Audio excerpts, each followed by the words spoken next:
effects, first of all, it stifles economic development. There is nothing can go on if the systems are actually dead. You start, whatever you start has to be sabotaged in the middle.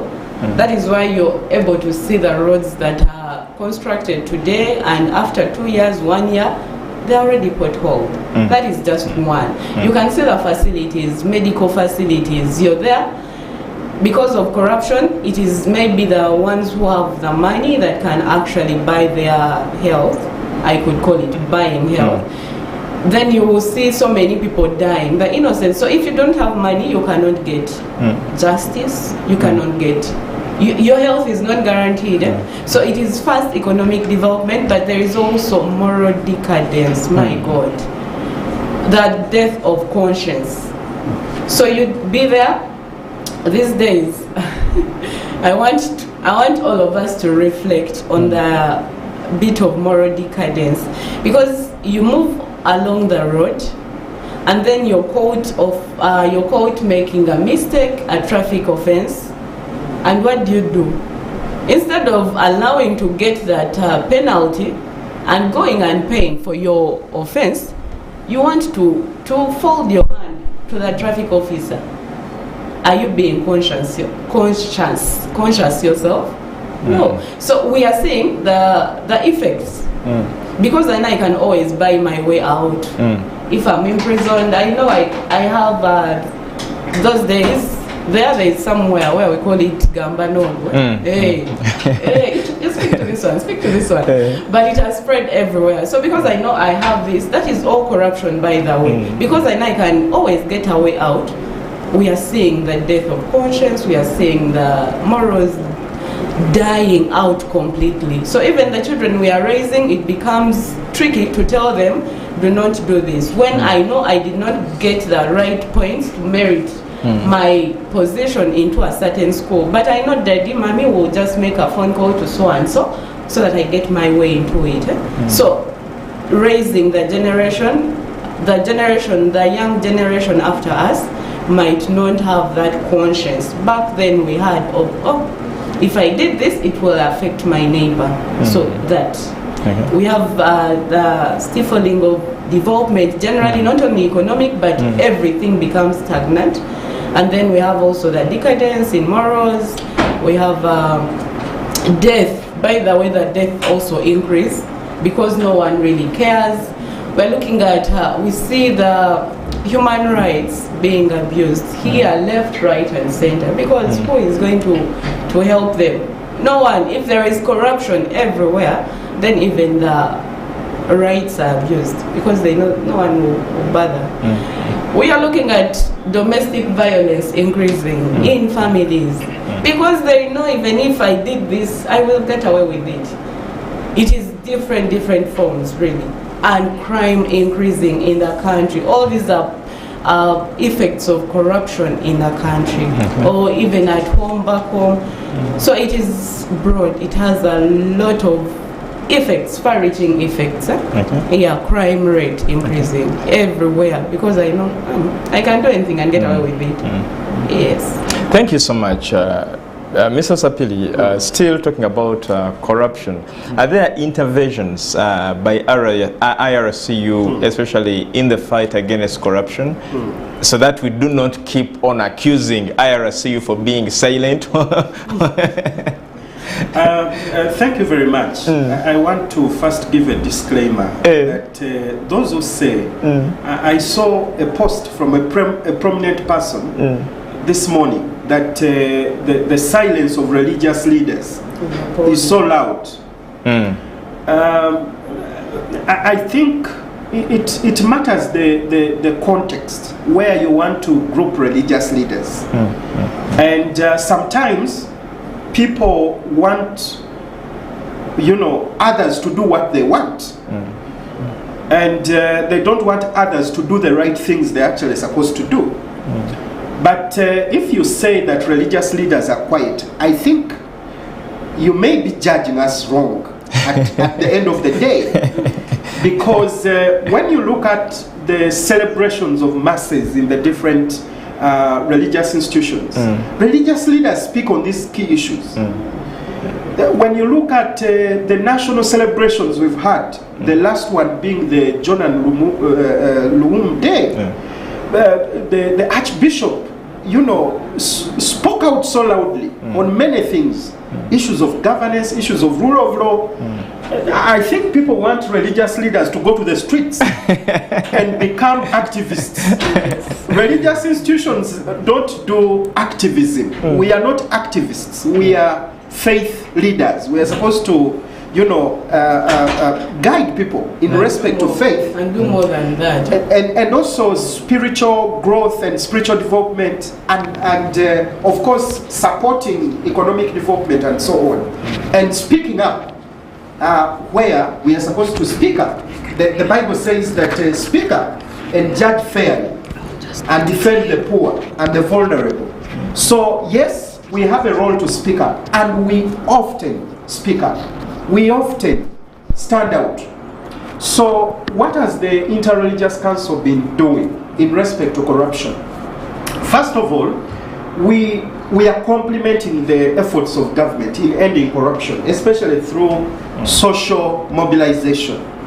And when we talk about social mobilization here, we support to empower citizens, Ugandans, so that one, they are able to demand accountability from their leaders, but also number two, apart from demanding accountability, they are able to monitor government programs. Because you know that government can allocate, the central government always allocates money, either for a road or for a market.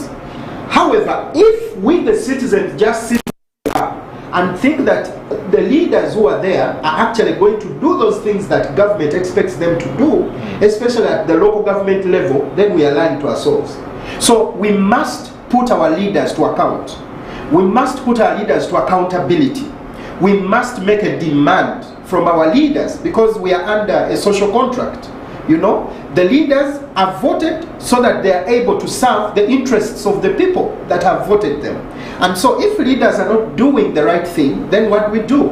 We as the citizens, we have to speak up. But then how do we speak up if our capacity is not enhanced? How do we speak up if we do not know what we are actually supposed to speak up? So first of all, the Interreligious Council has been working with the different anti-corruption agencies in Uganda, especially the IGG and the Ministry of Ethics, to support programs to do with social mobilization. But also, we are part of the zero tolerance policy, the zero tolerance to corruption policy committee, and that committee is spearheaded by Bishop Joshua Dwere. And the role of that committee is to see that we improve partnerships between government and also non-state actors in the fight against corruption. So through that framework, we've been able to promote dialogue on issues of corruption. We've been able to engage, you know, citizens, but not just only the citizens. What about the civil society organizations that exist? What about the non-government organizations? So we've created a platform for dialogue, a platform for exchanging information. But also, we are, of course, engaged on issues of high-level dialogue on corruption. When you see our engagements and our meetings, especially with the executive, our engagements with the judiciary, you know, we've had a series of meetings with the Chief Justice of Uganda, and we have been demanding for fast trial of, you know, corruption cases, so that they are able to be disposed of. But we've also engaged with law enforcement agencies like the police. We've often engaged with the IGG, which is actually the leading prosecutor for corruption cases here. Yeah, so we as you can see, our approach is a top-bottom approach, where one, you engage in citizens, yeah, not just for social mobilization in respect to corruption and demanding social accountability, but also dealing with issues of the heart. Because we know that if you don't deal with the heart, the man cannot be changed. So you have to deal with that. You have to change the heart. And so we are also preaching the gospel of transformation, the gospel of change, the gospel of integrity. And we are doing this in our institutions of learning. As you are aware that religious institutions own almost 78% of schools in this country.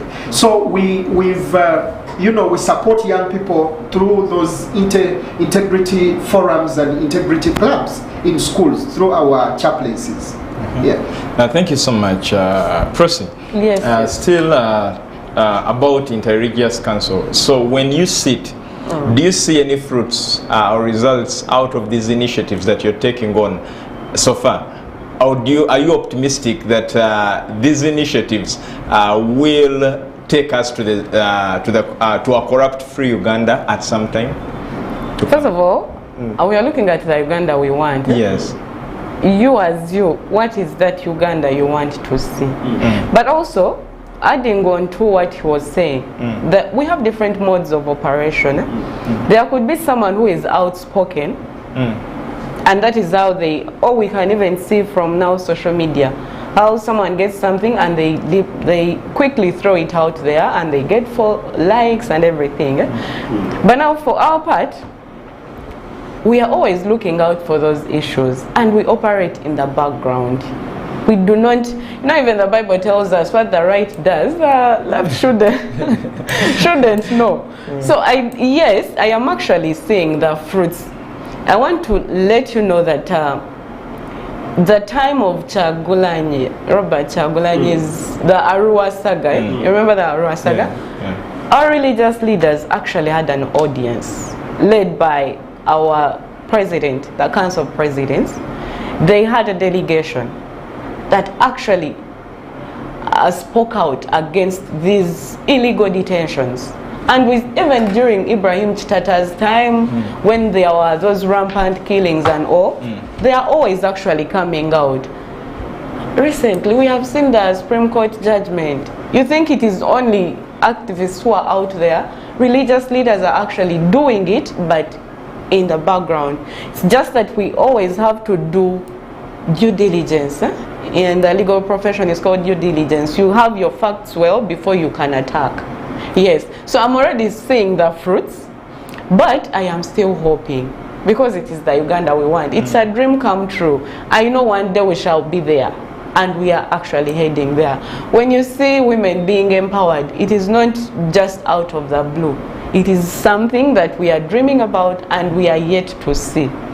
Yes. Actually, when you talk about that do a lot of work behind the scene, it was a concern. One of the viewers sent in a concern and said, IRCU is doing a lot of work, but behind the scene, why is this work kept behind the scene?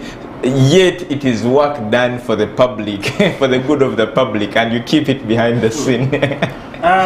Fortunately, we have a strong communications department now, and they do a lot.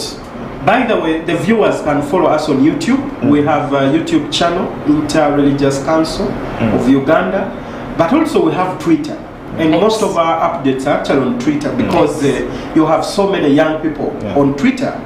Facebook, not so much, because you understand the restrictions on Facebook up to today, that you probably need to use VPN or other means to get onto Facebook up to today. And I don't know why that is still like that. I think UCC should look into the minister promised us that they are looking into it. Yes. It's because, do you know why? It's not just, it shouldn't be a political issue. We should look at it at the side of the economy. There are many young people that we've met who were doing business online. They were doing business through Facebook. They sell using those platforms. And so I think that freedom to be able to trade online should be the leading force, because probably we are missing out on a lot of revenue as a result of closure of Facebook. But also, there are those 3 P's. I am hoping we know them. There is private, there is personal, and then public. So, before we bring out something into the public, we have to first do the sieving so that you get what you actually must be getting. Yes. So we do the things, and like he has said, the communications department is strong. Slowly by slowly, possibly you will see us, but sometimes it's not about the publicity. You know, we shall know them by their fruits. So it is slowly by slowly that we shall get there. Well, there is this saying that originated from the Parliament of Uganda, and at one point we also had the Inspector General of Government allude to it, that when you fight corruption, corruption fights you back. Why is it hard, Mr. Osapiri, to fight corruption? And why do people strongly come out to say that when you fight corruption, it fights you back, as a way of, you know? First and foremost, Uganda does not have the witness protection law. And so if you are a witness against, you're giving information, you've seen, we've had some high-profile cases here where someone came and said, I was bribed, you know, or I was asked for a bribe of 100 million to get this job. You remember that scenario? So we don't have adequate laws in respect to protecting witnesses, and I don't know why Parliament has taken long without legislating that law. Probably maybe because of financial implication. Sometimes government is slow on legislating certain laws. So one, witness protection. That if you release information, you go and report someone, people will always release that information. The people sometimes you report to, they can actually release the information and the other people will look for you. But also, if you went to court to testify against someone who is involved in corruption tendencies, which safeguards that does government has in place to protect you from harm. So it is true, sometimes if you fight corruption, it may fight you back because of the lack of the witness protection law.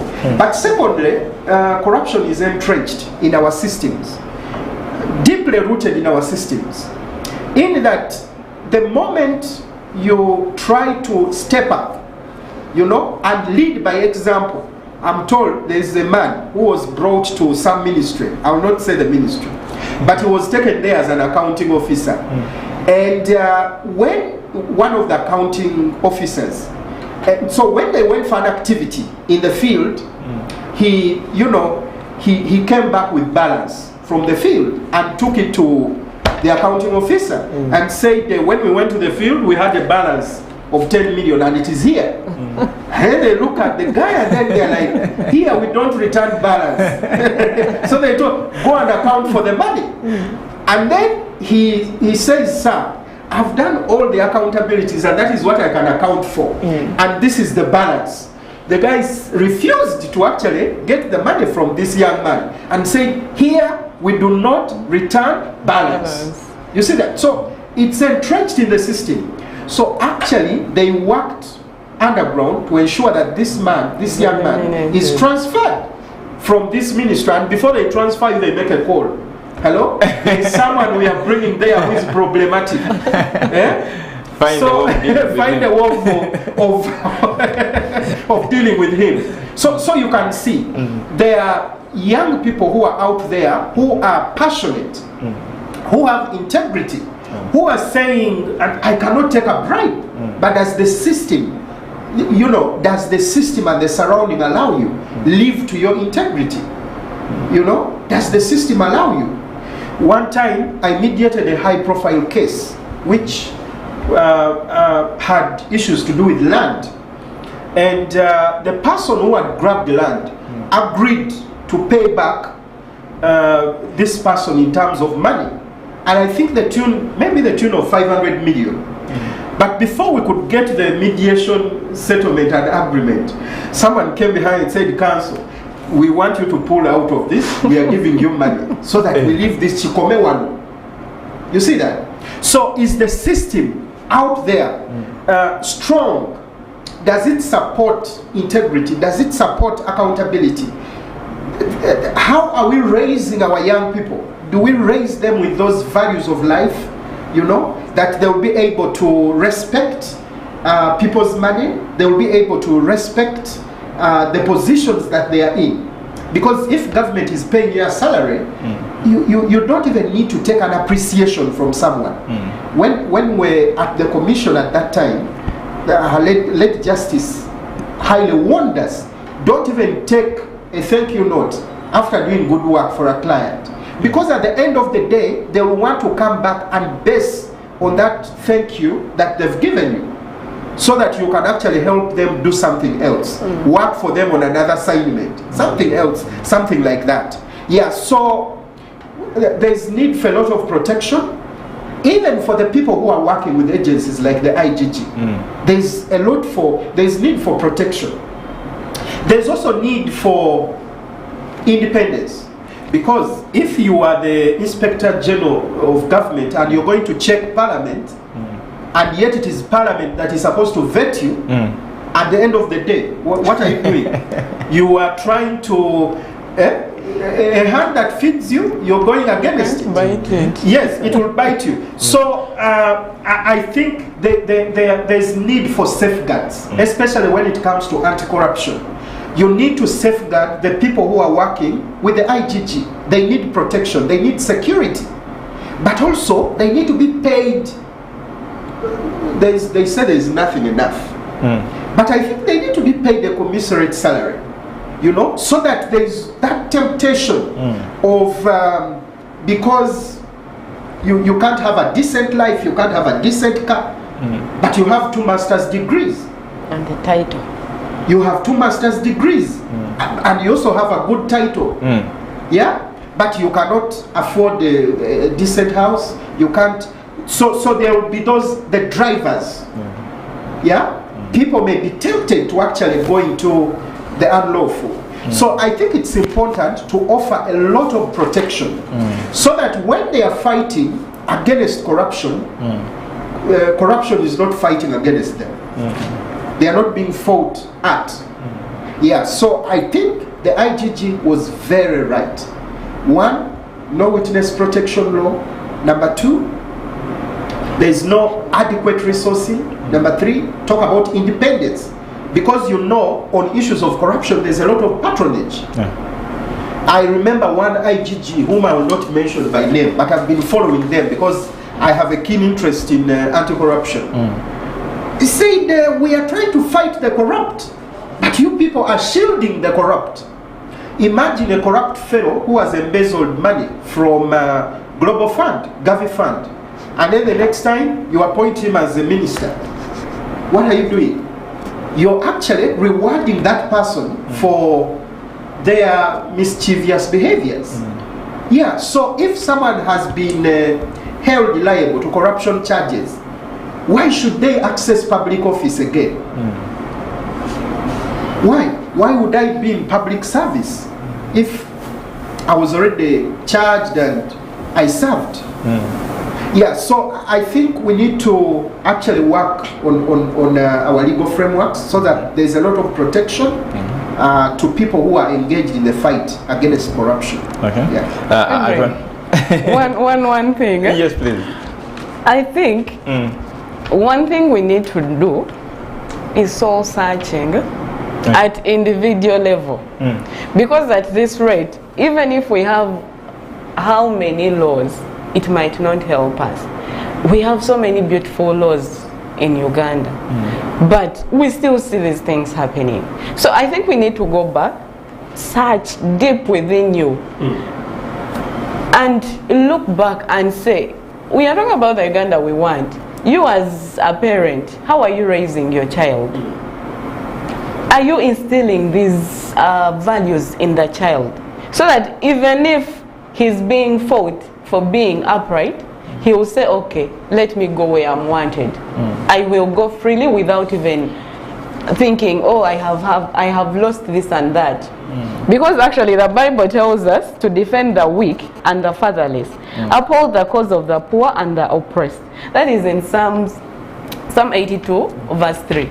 So even so when we go back to ourselves deep down, you look into yourself and you say, okay, if I do not want to be compromised, what do I do?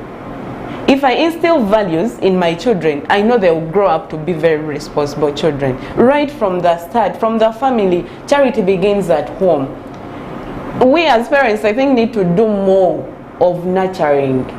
Can we minister to our children so that once we send them out there, even if there is one good child out there, one good person, these values can actually, by osmosis, they can spread to the rest of the corrupt community. So corruption can start from there, and then it can start maybe not to fight back. We just need to do soul searching, look deep, and we see what can we do. We have tried this and it has failed. What do we do now?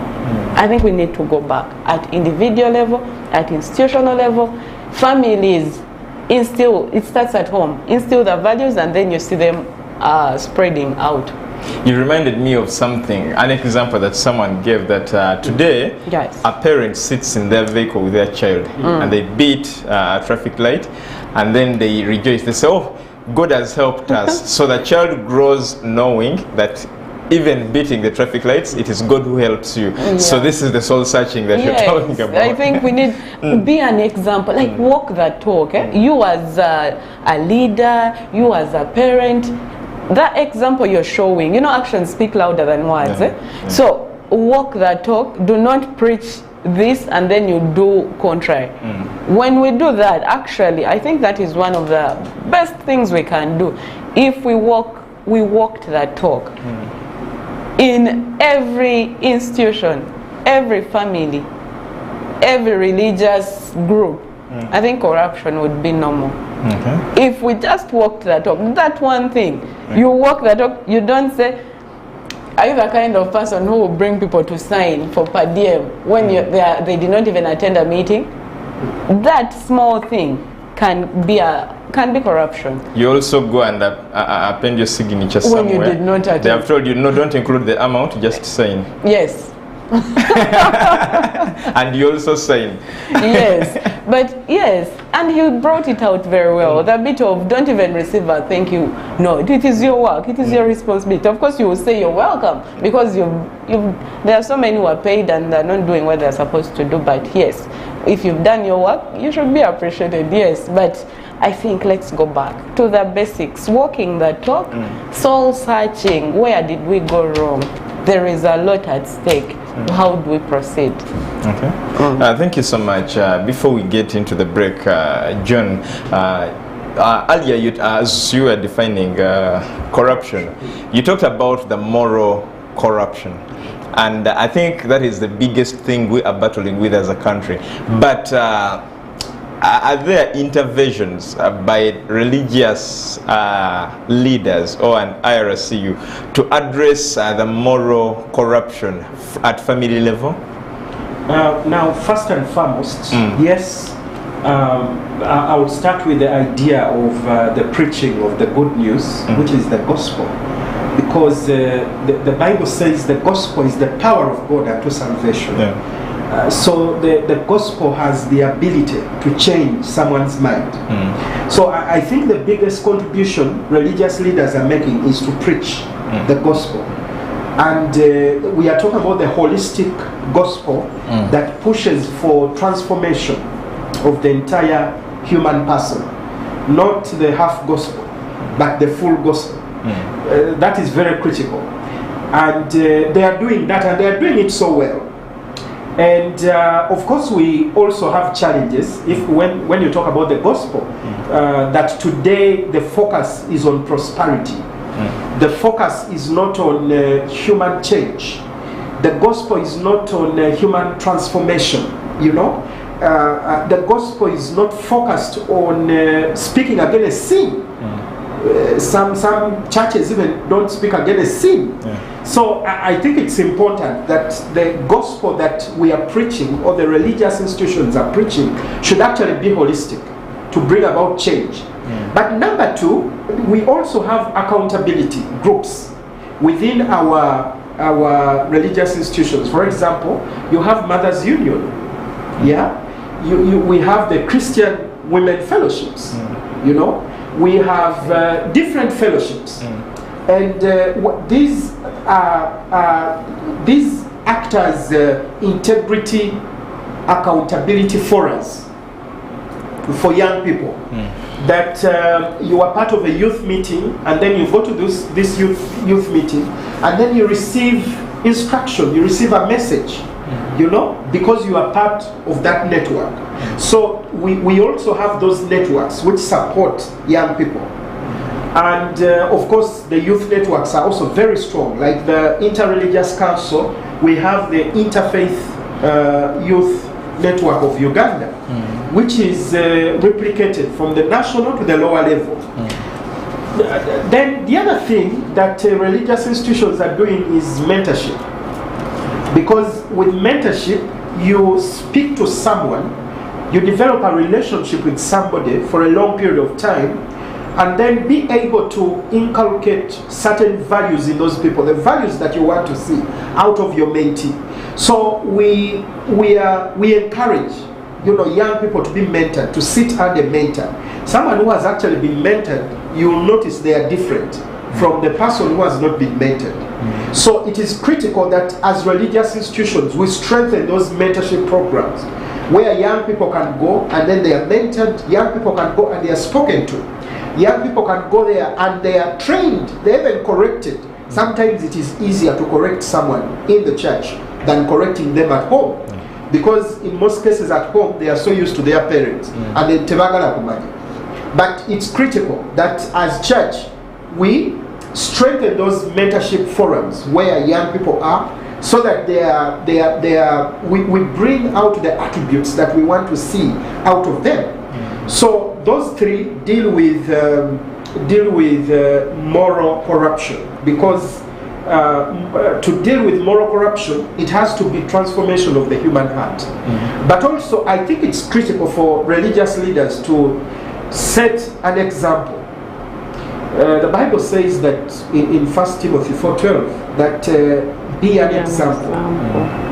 Yeah, be an example. Set an example to other believers in speech, in conduct, in charity, in what you do, in spirit, in faith. You know, are you an example? So if religious institutions are going to model integrity, they must be examples first. We must see from them. I think I want to be like the Archbishop. I think I want to be like Reverend so-and-so. I think I want to be like Father so-and-so. Why? Because you have set out an example and you're living an exemplary life. But today, there are religious leaders whose conduct is actually questioned. You know? You are a religious leader, but you're not living according to the Bible or the Holy Quran and the principles that govern religious leaders, because I believe every profession has got certain principles that govern them. So their conduct is questioned. And I think that's where the problem is, because then they are not able to live as examples to those that follow them and those that look up to them. But on a good note, God has a big army, and the biggest, of people who are actually living the right Christian life as Christian leaders, and they've set an example to young people. They've set an example to the generation in terms of marriage, in terms of grooming children, in terms of family. They've set an example. For you to model accountability as a religious leader, you are supposed to be accountable, you yourself. Otherwise, you can't be preaching and saying, do what I say, but don't do what I do. You know? So they should model accountability by they themselves being accountable. Okay.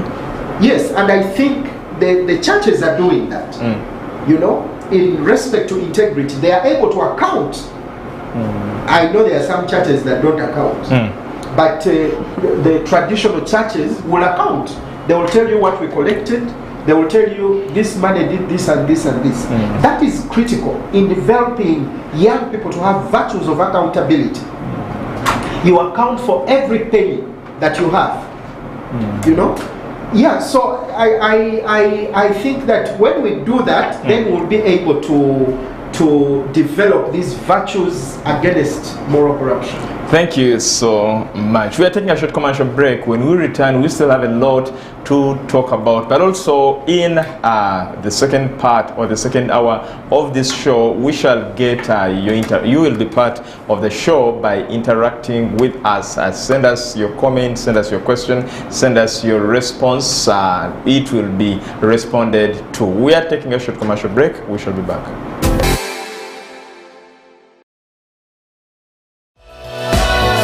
This is Church of Uganda Family TV. Enriching lives. Regulated by the Uganda Communications Commission.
This is Church of Uganda Family TV. Enriching lives. Regulated by the Uganda Communications Commission.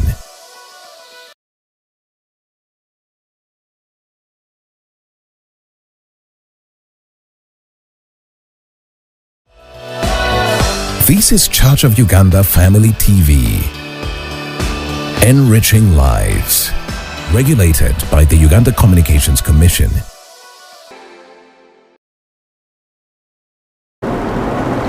Welcome back from that commercial break. Here we are with the second hour of the Uganda We Want. We are looking at the contribution of religious leaders in strengthening social accountability and the fight against corruption. And of course, with us is John Osapiri and Prossy Namata. They're both from IRCU, that is the Inter-Religious Council of Uganda. Before the break, we looked at quite a number of things, but now we want to zero it to religious leaders. Mr. Osapiri, before the break, you actually said that sometimes it becomes hard, especially the fact that some religious leaders fail to walk the talk, and of course there is no way you're going to tell people to do, there's no way you're going to take people where you're not or where you've not been. So that becomes really a challenge. But Prossy, what are some of the other challenges that religious leaders face, especially in the fight against corruption and the accountability question? Okay. Meanwhile, I want us to know that for religious leaders, we are not only talking about the pulpit kind of leader. No, the ones who put on the vestments, even you, in your small Christian community, in your cell, you as a leader, if you have someone you're leading, people you're leading, you're a religious leader. And when we are doing this leadership bit, there are so many challenges we face. Currently, we look at, for us now, the young people. Let me first begin with the young people. As the youth, we are faced with a number of challenges, and one of them is the increasing unemployment rates. Yes, I want actually to appreciate the IRCU. There is a time they had skilling of the young people. where we got skills to do this and that, so that you do not look at only the kind of job you learned, you studied, but you can start something and then earn. But also had a colloquium where we had a platform for listening to young people.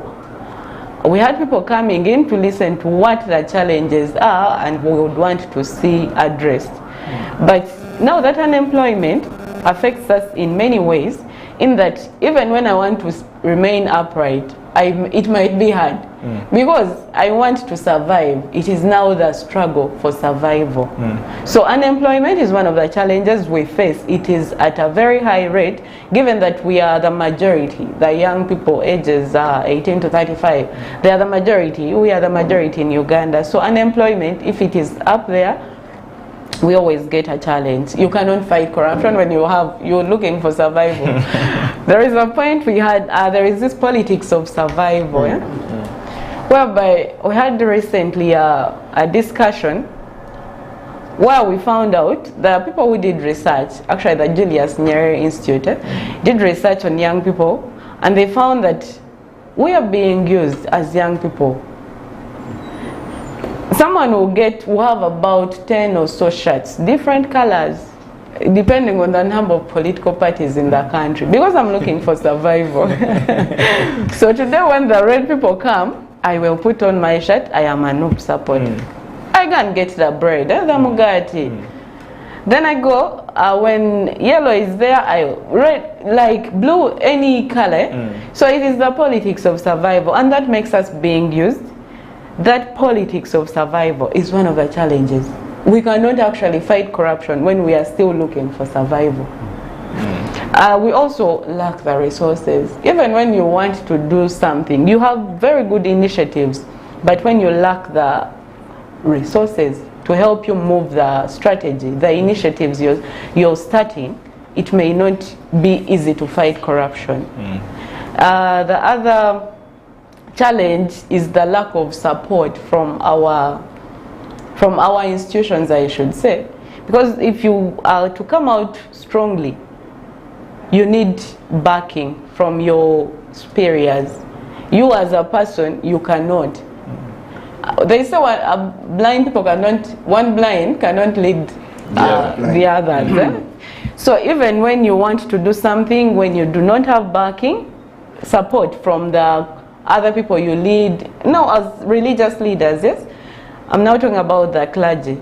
If I intend to do something and then to fight corruption, depending on the strategy I'm bringing on table, if I do not get support from the other leaders, I cannot go with it. So I will have those, he called it sabotage, patronage. It is always sabotage before it can come out. So if I do not have support, it cannot go anywhere. Yes, so the lack of resources, the unemployment, there is institutional breakdown. The institutions have actually broken down in that you cannot even go to report a case on corruption, even when all those beautiful things are there, put in place. For people to supervise, there is no one who cares. Yeah, the institutional breakdown is one of the challenges we face in fighting corruption. I wanted to make a few additions. Yes. I think that when religious institutions rise up and speak and lead the fight against corruption, they will be misunderstood. Why? Because you are stepping in an area where people don't want you to step into. So you'll begin hearing are religious leaders supposed to be in politics? You know, those kind of arguments. But the truth is that religious leaders need to rise up. They need to speak up against corruption because one, it stifles our economy. But also, the people that you're serving as a religious leader will not be able to get the right resources. But apart from that, as a religious leader, maybe you're a pastor at your local church, how often do you engage with the local leaders in the sub-county or at the parish. Because people think doing religious work is all about standing in the pulpit on Sunday and then preach yourself out. But for us at IRCU, we think the role of a religious leader should be beyond the pulpit. That we should make religious institutions centers of information on so many issues, including corruption. We should use our leadership, to follow up on services.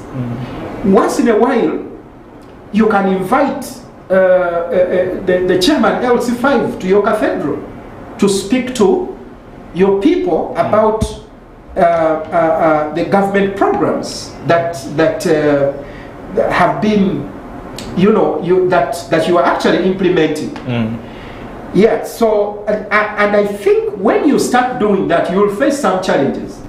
People will misunderstand you. They may discriminate against you. If you're a priest, sometimes your people, your fellow priests may not understand. You've seen that the priests who have actually been speaking against bad governance have been circled. The Father Chiris and the others. They say, those ones in opposition, which is not true. These guys are only speaking the things that be. They are dealing with reality, as religious leaders. And we should be supporting. Because they see them. Yeah? But that is the discrimination I'm talking about. An internal conflict. They can even reshuffle you. They can remove you from Rubaga Cathedral and they will take you to, they will say, hey, that one talks a lot, please take him to Kayunga. You see that? So you may be understood because you're standing your ground. But I think that when the church, when the mosques stand out and begin to do the things that Jesus did, they begin to do the things that the Prophet Muhammad did, in his day, society will not be excited with you. If you go and change the tables of the people who are operating business in the temples, like today, there are people who are doing business in churches, and you change their tables, you think people will be happy with you? No. Or if you go and tell people not to do things normally, people will not be happy with you, because human beings always want to live the normal life. They don't want to do the extraordinary. So it's important that as religious leaders, we should be able to stand out there strongly. Religious leaders stand out strongly, speak strongly, speak your mind, and if people understand you, let them understand. If they do not, invite them to always come for a private chat. Probably they will understand you better. But those are some of the challenges they face in the fight against corruption. Thank you so much for that. Now you reminded me of something that when religious leaders come out to speak about politics, then they're not supposed to be part of politics, and when they keep quiet, they are silent. That dilemma. But I still think we can speak, like he says. Religious leaders wield a lot of power. They have a lot of respect. You don't know how much I think we actually know. So if they use their platforms, now I'm talking about the vestmented people, the clergy. Once they actually take it upon themselves, there can be a change, because they have the respect. There are people who are literally worshipped. We have put our religious leaders on a pedestal somewhere up there. But if this one, they have the potential to lead people astray, they have the potential to actually bring them back. So they have to use that power to actually fight corruption. Because once I see, like he said, once I see my leader, now for us the Archbishop, when I see Archbishop, oh, Father so-and-so is doing this, I think it is good. He's walking the talk. Do as I say. You should do as I say and as I do, not as I do. So we should be having examples. They should be the epitome of of integrity, of everything we would want to see in Uganda. And that goes ahead hand in hand with praying for them, because they are also human beings at the end of the day. They have been separated as the leaders, but they remain human beings. That means we need to pray intensely for our religious leaders so that they are able to make sound judgments. They lead as they lead us. It's not easy. People have different challenges. We have different expectations. So it's not an error in the order of service to pray for His Excellency. Yeah. Because the young people, they say, why must we be every time? But I think it's critical to pray for our leaders. We do. And at all levels, yes, so that they will receive that inward support that they require to be able to do their work. Yes, and also that bit of, when we are fighting corruption, I think we need to bring out the examples to showcase that those are examples of people who have actually been prominent in fighting corruption. We need to bring them up and then share them out with people. When people see, they can actually get motivated. Yes, those very good examples of religious leaders, non-state actors, and even actors, those people who are oppressed for standing for the truth. We should rally behind them and then bring the examples up. So, be their voices. Yes. With that, how then can religious leaders package their message so that it is not directly, of course, we've had religious leaders speak, and then somehow it causes controversy, whereby it ends up putting some religious leaders to a balance. People say, so they start now judging. Of course, those that God has gifted, they are so vocal, they are so bold, and then there are those who, I should say, fear to speak out, especially if it is so sensitive. Now, even then, because whether the matter is sensitive or not, at the end of the day, you need to speak out. I mean, the congregation expects you to speak out. Yes. So how can they package the message? First and foremost, packaging the message is critical. But what is the Holy Spirit saying? Okay. Because for me, I think that is very critical. We should let God to speak through us and speak exactly what He wants us to talk about. Not trying to sugarcoat stuff, you know. For example, in the Bible, God told the prophet Nathan to go and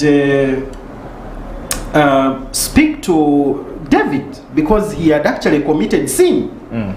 He had slept with Bathsheba, who was someone's wife. And the prophet went there with a very clear parable and a message which brought out what he was talking about. And the king knelt down, the king repented before God. You see that? That kind of approach is very critical, especially when you're dealing with issues of anti-corruption. Yeah, you sometimes you have to approach, not just standing on the pulpit and you have to attack the person. Yeah, because if you hear that someone has been implicated in corruption, public corruption, and they come to church, and you've been giving them a front seat all this time, time why don't you put them behind there until they repent? So but the bag they carry also matters. and that's where the problems come from. Because God is able to sustain His church. Even without that money, He's able to sustain it. Yeah? So we religious leaders should not be looking at the money factor. How much contribution so and so makes. No. We should be able to admonish our people correctly. So in terms of packaging the message, as I said, what is the Lord saying? That is very critical. But number two is, what is the audience? What is your audience? Is the person you want to address part of that audience? or you just want to speak because you're supposed to speak. Yeah? If I was speaking to a national media like Family TV, yes, I know everyone listens to it. And so I'll put my message to my intended audience. So I think it's also critical for you to know your audience. And then be able to speak exactly. Because probably your audience may not be struggling with public corruption. They may be struggling with moral corruption. So you need to package your message to address the particular needs of your audience at the end of the day. Thirdly, it is critical to work as a team so that you're not singled out. You know that you can actually be singled out, as we already said. There are those who have been singled out. It's critical to speak as a team. Yeah, the same thing. I like the Catholic Church because extremely organized. What the Archbishop will say is what the local priest is also supposed to say. So it is the same thing with the Anglican Church, very streamlined. Yeah, the same, almost the same message, you know. So it's critical that you speak as a team. You agree on themes you want to talk about, and say maybe this week we'll talk about this. For the Interreligious Council, for us we have what we call the Anti-Corruption Week, where in that weekend on Friday, every imam will speak against corruption. On Saturday, in the SDA churches, everyone will talk about corruption. On Sunday, every church will talk about corruption. So I think it's critical to be that also strategic and plan and say, we want to move with this theme. So you need to have a theme, you need to have a focus, you need to have very clear objectives. If you're going to say you want the church or the mosque to deal with this kind of challenge. Yeah, so I think I've tried to respond to the question of how to package that. Yes, also, no, it is not far from it, but the bit of engaging the people, we need to first engage people and get their views. That is part of getting to know the audience, yes? But we need to cultivate the culture of feedback from our people, from the people we lead, so that we know, because before we go out to speak a message on their behalf, we need to know what their issues are and have them put in the paper we want to present.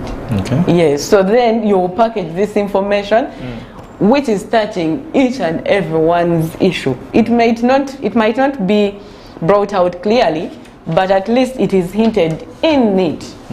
But also we need to have those public, are they called they're not debates. We used to have community, I don't know how you call them in English, but they used to be meza. Then where people come and actually bring their people.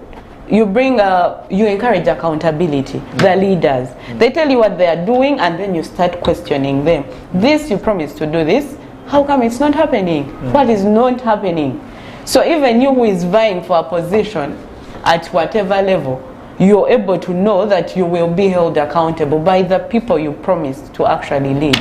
Okay. Yes. Thank you so much. We are still going to break shortly. When we come back, we will now take your responses, your messages. So keep them flowing. The number will be on the screen, so you can use either direct texts, or you can use WhatsApp, or you can use you can call directly. So whichever option you prefer, you can be part of this engagement. But also you can go on our social media platforms and leave your comment there. It will as well be received. We are coming back shortly.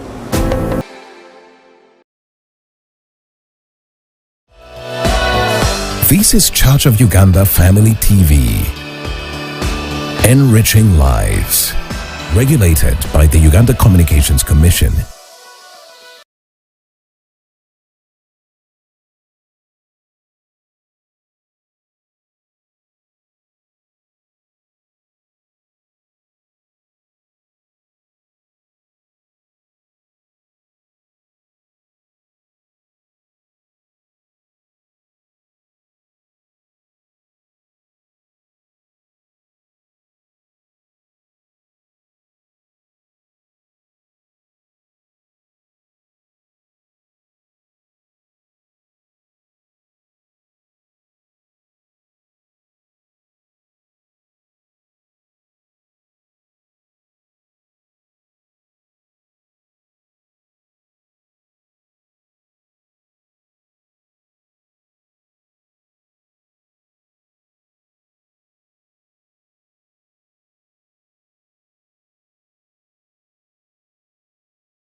This is Church of Uganda Family TV.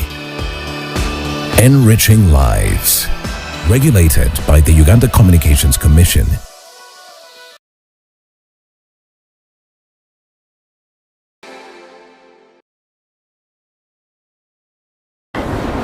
Welcome back from that break. We are back with the last part of this show, and of course now in this part your comments, your contributions shall be received and responded to in case they need to be responded to. But therefore be part. The numbers are going to be displayed on the screen, so you can use either WhatsApp or text message, or you can call directly. But most reliably, you can use WhatsApp and text messages. But also you can get on our social media platforms and you put your comment there. So, Prossy. Yes, yes. Talking about accountability and the fight against corruption, how are religious leaders promoting this accountability and strengthening it, especially starting with institutions they lead, to be an example to the people that there is really need to be accountable, and who are they accountable to? To the people they lead, starting with what you ended with. Okay. But he has already hinted on some of the points. One of them is encouraging transparency. Okay. Be transparent in everything you do. You as the leader, when I see you accounting for the money, even the offertory I have put in, you know, there are different things people collect money for. There is offertory, there is tithe. Which one do you, which other one is there? First fruit. First fruit. Like there are different, anyway, reasons. There are even charity collections, yeah? So when you tell us how much was received, we actually, for us, even at parish level, sub-parish, we have that kind of accountability. Every Sunday they read what was correct, what was collected the previous Sunday. So you know where your money, how much you collected, and then the budget for the year is usually shared out in the executive meetings, and whoever wants to get the budget, hold of the budget, you can demand for it. So you know what money, how much you collect, how much we expect from different activities, and where it's going. So transparency and then being accountable is one of the things. Then also we need to spearhead these fights, for instance, against corruption as leaders, faith leaders. Of course, there will be comments like, he's now working for the government. You're supposed to be for the spiritual aspect. But one thing we forget, that the spirit cannot work alone. The soul cannot work alone. It is integral development. We have what we call integral development. Everything. You do not expect to feed the soul when the body is hungry. It is just like going to say, I want to only preach the gospel, but the person you're preaching to is very hungry. How will they listen to you? The message cannot even sink in. So being the leaders of what we want to see. And I had also talked about sharing real life examples and upholding such people. Examples of people, we know different people who are doing the fights against corruption. We need to have them uplifted and then be supporting them. Yes, I think those are a few that can come to mind, but there are different ways. But accountability is very, very important, but also advocating, we ourselves speaking as religious leaders. You see something, get the information that you need, so you're armored, and then you can speak deliberately against it. We were talking about leaders who are put at the front, and then there are those. I think there is the gospel. We need to preach the gospel of equality. Whether you have or you do not, we are all created in God's image. We are all equal before the Lord. So if we are all equal, then we can collectively fight this vice that is eating us up. It's actually a cancer, it's no longer a vice. There's the other element. As the Interreligious Council, we are involved in mindset change. Okay. We actually have a full department on mindset change and community mobilization. I think that, of course, when you look at the National Development Plan 3, it lists religious institutions as partners of government on issues of social mobilization, on issues of mindset change. And I think that is something so critical for religious institutions to do, to contribute to change of the mind. And of course, we use the Word of God is actually the element that we use for mindset change. Yeah, but I think it's critical that we focus and stop working with groups, but focus on individuals, because I think that if we focus on individuals, then we can bring about a big impact, and we can achieve what we want to have in terms of mindset change. Because unless we change minds of people towards certain things, then we will not be able to defeat corruption. So I think that is very critical. But also the other thing is to increase partnerships with government, state actors, and non-state actors in the fight against corruption. I think that if we work together, we can do a lot together. If we work together, we can accomplish much. Why? Because we all benefit from the assets of our partners. The IGG is a national body, so they have a very strong institutional capacity, but also the authority to actually fight corruption. Religious leaders have structures that move from up to the bottom. And so if the IGG continues to work with religious leaders in the fight against corruption, they can definitely bring about a big transformation in the community. So I think that building critical partnerships, and I think also the UN Sustainable Development Goals emphasize partnerships for development. That's why this year we are going to, as faith leaders, we are joining government to benchmark, but also review what we are doing in terms of achieving these sustainable development goals in respect to those partnerships that we are talking about. So we should build critical partnerships that can then help us to fight against corruption. So we shouldn't work in a vacuum, as she said. We need to work together. We need to complement each other in respect to our work. The other thing is religious leaders should be interested in what happens at the District Service Commission, but also at the districts, because that's where the power is. Yeah? Those are centers of decision makings. We are talking about the district local government. Yeah? You cannot be a religious leader and for the whole year you have not met the chairman LC5. You cannot be a religious leader and you don't know the cow of the district. You can't be a religious leader and you don't know the DEO or the inspector of schools. And yet your schools, last time they told me my district was one of the worst in terms of the PLE results. So your district is one of the worst. What are you doing about it? Preaching in the pulpit alone will not change that.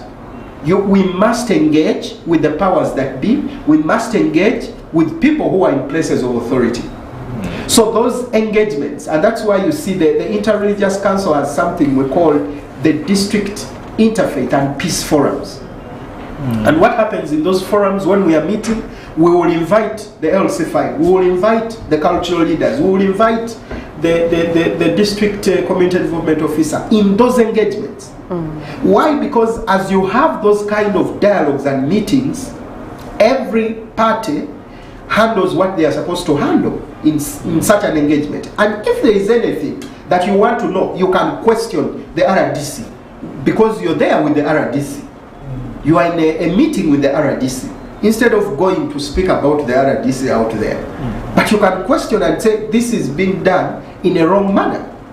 You know, why haven't we got this road, and yet the road was budgeted for? So the religious leaders can actually do much beyond just being in the convent, or beyond being in the church or in the mosque. We can actually do much. That is actually part of influencing policy yes. and decision making. Yes. That is why actually I want to appreciate our different partners as Interreligious Council of Uganda. We have different partners who involve us in every step of their decision, so that we also, as religious leaders, have a voice in what they are going to do. Yes. Thank you so much. I think we can now take some comments. This one says, you people joke a lot.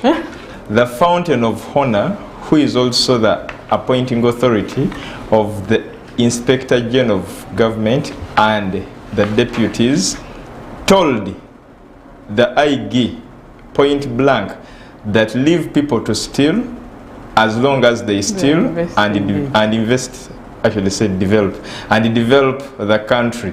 So how do you expect corruption to end if those that steal money that would have bought medicines in hospitals use it to build apartments in all those luxurious places around? Thank you. That's a critical question. Is it possible, I also want to say, is it possible that people can actually engage in economic development without stealing? It is very possible. And of course, as a person who works for a religious institution, I wouldn't agree with the idea that we should let people steal so that they are able to develop to invest in their country. But I get the mind of the president. He wanted, I think, to encourage investments at home, because what was happening due to this racket of corruption, what was happening is that people were stealing money and going to invest it in Singapore. You find someone has hotels in Singapore. You find someone has hotels in South Africa. I'm told people here have hotels in Dubai, in South Africa. Houses that even UK or the United States. Someone was telling me they live in the US, and you know, people will tell you that house belongs to the president of this country in Africa. But nobody comes there for the past 20 years. But the house is there. So yes, I can get the mind of HE, and I think we need to put his advice in context. Yeah, the issue was not encouraging people to steal. The issue was dealing with promoting investments at home, which is very critical. If you have amassed a lot of wealth, then invest so that you're able to employ Ugandans. Yeah, I think that would be a very good approach to, you know, dealing with people who have amassed or even embezzled lots of money from government. But it is not right for people to steal to invest. Because you see, you can steal, but you'll have no inward peace in you, because you're stealing, you know, to enrich yourself, to have a good house. So I think we need to get what the president was communicating there in context. The whole thing was encouraging people to invest in Uganda. Country. Yeah, but Uganda. Also we cannot give up. Just keep up the fight. We have to continue the fight. You never know. At one point we shall get to where we want. Okay. Yes. Prossy, thank you so much. Tulabire Sabasumba ngozeeyo nti twasiima nnyo obubaka gwe ku Sunday. Okay. Yes, I actually saw that message. Thank you so much for the show. Thank you so much for the show. I'm here following. Thank you so much for this show. I'm glad IRCU can stand to talk about corruption. We've had very many reports that come out. The IGG every year presents reports to Parliament, but what happens after these reports? Because they're the same things we get every year and there is no change. Isn't it the same trend that IRCU is taking, that we shall always talk about these without actions? Now, I think the starting point is to speak about it. Okay. The second point is to demand accountability from members of Parliament and the committees of Parliament, like COSASA and other committees. You know that there were reports on Bank of Uganda.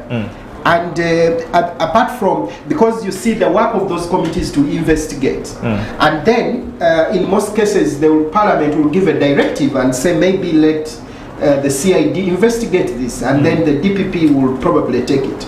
So I think we need to encourage, but also we need to dialogue with these institutions, especially the Directorate of Public Prosecutions and the Department for the CID in the police, to ensure that investigations made by Parliament are actually brought to book, so that because when you have a committee of Parliament, you are actually using money to have that committee meet, to have that committee discuss. So I think it's important that we hold our members of Parliament accountable. And I think that would be good advocacy, that would be good advocacy, to rise up, to speak up, to demand accountability from the leaders who are in the political system, so that then we are able to know that when the IGG released this report, this is what happened. But also, we also need to look at probably research. Does research show an improvement in respect to the fight against corruption? Having had the Inspectorate of Government for years, is there a difference, or we are getting worse? So I think it is good that the IGG is engaging in research, which is very key to inform us whether we are improving or we are not improving. But as we said, it's not the fight of government alone. It's not only government alone. It also takes you who is actually watching this program. That the fight starts with me, the fight starts with you. So let us not only leave it to government, but are you also reporting? Or if you were looking for a job and they ask you for a bribe, do you pay the money? Do you start calling your relatives and paying the money? Would you blame the government for not acting on corruption? Yet you are promoting corruption. So I think it's critical that we also self-examine ourselves. In life, people always want to blame others. They don't look inwardly. So I think it's key that we examine ourselves inwardly. And then we'll be able to support the IGG and support Parliament and ensure that we have a lot of dialogue and we have a lot of engagements in respect to implementing those reports. Okay. Yes, and I think we need to employ the different methods. For you, if you can bang the table and you get what you want, bang it. Well, for us, maybe our mode of operation, I talked about the modes of operation. We need to work together. If you can push it in a different way from your side, do that. If we are doing it this way, let us do what we can. But the main thing is let's work together to achieve this. Okay. Yes, as we walk the talk. I'm going to read these 4, and those will be our last at once, and then we shall respond to them at once. Okay. 1. Amazima mutya kugogera nti omwavu tasinga musange Uganda. That is 1. 2. The fight against corruption is unpredictable. One day the president wakes up in the morning with a lot of passion to fight corruption, and the other day he will protect the corrupt. So nafa tubuza. Number 3, let us take this bitter truth that at one time religious leaders have to compromise their fight for corruption with a handshake from State House. No one can deny the fact that when they give you a handshake or a catchy envelope, you take it. But how are you going to stand against the hand that gave you that catchy envelope? And this one also. And Musaigwa Bobby always sends us a comment in every show. Musaigwa Bobby, thank you so much for watching every time. Musaigwa Bobby says, let us now look at what is happening currently, where people who are not supposed to be where they are there, and no one is talking about that.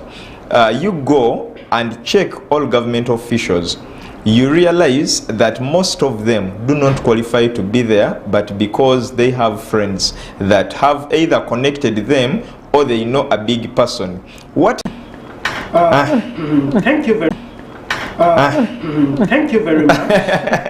I'll answer a few questions. Yes.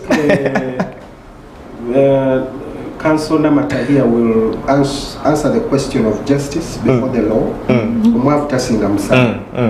The unpredictable fight against corruption, or warrior. The president gets up and says, arrest all the corrupt fellows. One time he said he's lenient with them. That, General Mohoz will fight the corrupt. So as we already said that, you know, there is every person has a style of how they want to work. And sometimes I actually sympathize with our leaders because you see the fact that this thing is entrenched in our public service, civil service, and so on. You know, sometimes you will actually have to lose critical people that could actually contribute a lot to the development of the country. So I think his HE will always strive to create a balance, you know, between fighting against corruption, but also bringing people to accountability. And I think it's key because for me, as long as there are institutions that have been set and those institutions are doing their mandate, I think for me that is already a good sign that there is willingness from the powers that be to fight against corruption. Because you cannot set up an entity like the investors, protection unit. You cannot set up such an entity with the wrong motive. You can only set up such an entity with a good motive. So I believe there's a good motive behind all these institutions, the State House Anti-Corruption Unit, the IGG, and so on. There's a good motive behind them. But of course, with so many challenges, and as we said that corruption is intertwined in the system, this is called systematic corruption. It will take time, I must say, to clean up, to correct, because you have to change mindsets, you have to orient people, you have to, you know, sometimes leave the old people to go, and then you have a new generation of young leaders who will, you know, bring about all these changes that we are talking about. So I think we are doing well, though not so well, in respect to the fight against corruption. And I think we'll get there with time because it's a process. It doesn't end one day. Handshake from State House. It's not true that religious leaders get catch envelopes from State House. I know there was a photo flying around, but in most cases, all these donations from the president or from the State House, these donations come with a purpose. They don't come to those bishops, you see. These donations come for a reason. For example, someone said, why should a bishop receive a car? But you know, the bishop is overseeing over probably 3 districts. And he needs good transport to actually move, to go and visit, to go and monitor the programs of the church, but also even programs of government. How are people doing? So I think it's critical that we apply our facts where necessary, because not the envelopes received are not for any purpose, but it is actually to propagate the gospel or for a development need within a church or a religious institution. Yeah, so I don't think that receiving a handshake will stop anybody from speaking against corruption, because anyway the leaders have always spoken against corruption. People qualified in government, they get jobs through friends. This is the corruption we are talking about in public service, and it is so deep, it is so entrenched, you know, that someone will ask you, how did you get a job here? Did you use do you have a godfather? One time someone asked me, who is your godfather? And then I said, I don't have a godfather. Neither do I have a godmother. I said, God is my God. That is enough. So I think we need to first of all educate ourselves that it is possible to actually get a job without knowing anybody. I wish we could all get to that level, that you can actually apply and you don't need to know anybody there to get a job. As long as, if your performance is exceptional, honestly, they will take you up. They will hire you. They may have their people that they want. They may have, people always say they have a list from I don't know where. But they may have a list. But if you merit, if you are outstanding, they will hire you based on your competency. And I know there are many jobs in this country where people have been employed through professional competency. You know, just the recent recruitment at Bank of Uganda. Would you consider those people who were recruited, you know, not supposed to be in those positions? They actually qualified. They've been with the system. So it's possible that once the problem is, as young people, we don't want to work on ourselves. You need to work on yourself. Work on your personality, your character.